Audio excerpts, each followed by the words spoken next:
So we're preparing, we've made phone calls and informed family and friends, a handful of people, earlier, like a couple weeks ago, just about our transition and what we're doing. And before it went out in the newspaper public, since we resigned from our positions. And now, just right before we leave, we plan on having a gathering. So Josh is putting together just a message about that, like an invitation. Well, people don't. I mean, we have to take into consideration the amount of time it takes to inform people. And knowing that informing people is not just telling them, but also reacting to their reactions. And knowing each individual and how they might respond. And probably the most difficult part is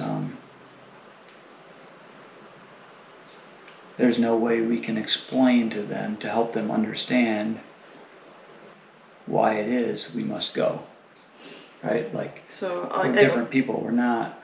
So what we did, just as a draft, you are invited. It's explaining that we're returning to Alaska. Since we haven't been able to visit with everybody before we head out on the road, next Tuesday we're going to have a gathering in the evening.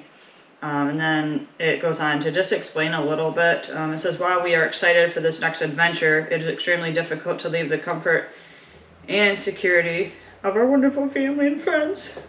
We have not made this decision without anguishing over many factors, but we mainly have struggled with the idea of letting you down by not being readily available for you or to help you whenever needed. We take comfort in knowing we will spend more quality time with you when we are here and not letting life's busyness get in the way of us. We do not and cannot expect you to understand why we must go. We hardly understand it ourselves. What we do know is the Lord has aligned so many things that we must put our trust in Him in our decision. Yeah, things get so busy, and even though we have family and friends around the corner, we don't take the time to see them because I feel like we're surrounded with so much. And whereas when we come back to visit, the responsibility is different when you Hey, you have a specific project to work on, or just go and do, because that's what you came here for, was to spend time with them. I mean, yeah. If it weren't for them, we wouldn't have any reason to build a place to stay here. And if it weren't for them, we wouldn't be here at all or coming back. It's a wonderful place. They're wonderful people and wonderful family. But that's the thing that makes us is we're a little bit different than most. While we completely understand that our parents and families would think that we've kind of got it good. We've just in a few years been able to obtain a really nice house, a nice property, barns. Very blessed. I mean, things that people work their whole lives for. We've been able to make that happen in a short period of time, and not to mention being close to our families. But yet there's something that calls us to return. That doesn't bring us the comfort. Like, it's more house than we need. It's more property than we need. We'd rather be simplified and spend time with family and friends and helping others. And not to say that our life is going to be simple again in Alaska, because it was never simple when we were there before. But the idea of you're here and spending time with your family and doing those things that you came here to do, and you get on the plane and you leave all that behind, and then you go back home, and in Alaska you do the things that you're there to do, and you enjoy that, and you just live, and then you get on that plane and you fly away from it, or in our case, drive away from it.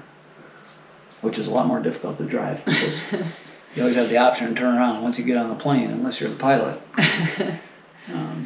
No going back, but Yeah. So it's a difficult part explaining to people or notifying them, or because hey, we're happy. Like there's nothing we're unhappy with here, or nothing that is nothing negative that's here. like forcing us away. It's all choice, and And when we say we must go, it's because there's something pulling on the inside that is calling us there, and we put a lot of faith in our God, and things don't just line up the way they have. Yeah, and God takes care of us wherever we're at and what we're doing, and Not to say there's it's easy. so many amazing people in both places that we call both home. Roger City and Homer, I mean they're both home, and so just got to keep going through, contact everybody, give them an update if they can fit it in their schedule and make it, that'll be great. And it's nothing fancy, just to show up and say hi, get a hug, and People always want to see the rig we take, truck and trailer, and what we've done to outfit it and everything. Our setup, it's not outfitted for like living conditions as we had in our other one, our much smaller one.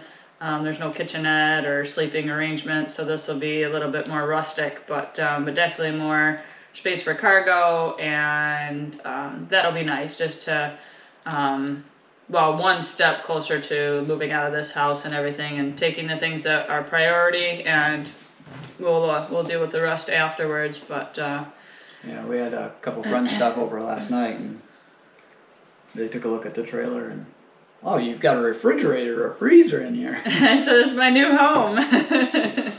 So and I mean, beds, we're pretty good with beds. We can roll out a little inflatable mattress, foam pad, and good to go. Generally, you're so tired after driving all day long that you can sleep just about anywhere. We won't have the shower. That'll be different.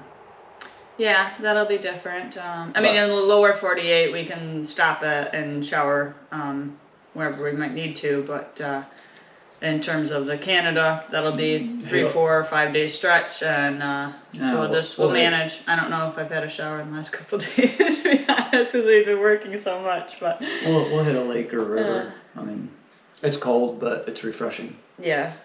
So there's plenty of Lake Huron and fresh water along the route, Minnesota. I mean, there's for across Canada for camping. It's just a stretch across Canada. Yeah, that'll be different. But, water's cold, but it'll toughen up.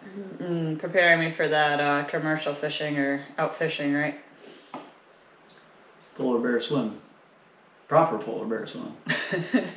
I'm talking about being out on the boat where you can't shower for days or months. Sponge bath. So now we're making a list and hoping not to forget anybody, because inevitably you always do. Yeah, well, and even running into an aunt and a coworker this morning, and you just inform them as you go, and they're excited, and so. I hope you didn't hurt them when you ran into them. Well, you're pretty tough. I pushed them right down. No. All right, darling. Keep her moving. Okay. All right. So. Make our list and back to work. So we need to close this out. So why don't you write a little bit more about their schedule fitting in, an opportunity to pop in to see us, and then we should also say something about providing some updates either on the trip or when we get there, and like address and just future connection as well.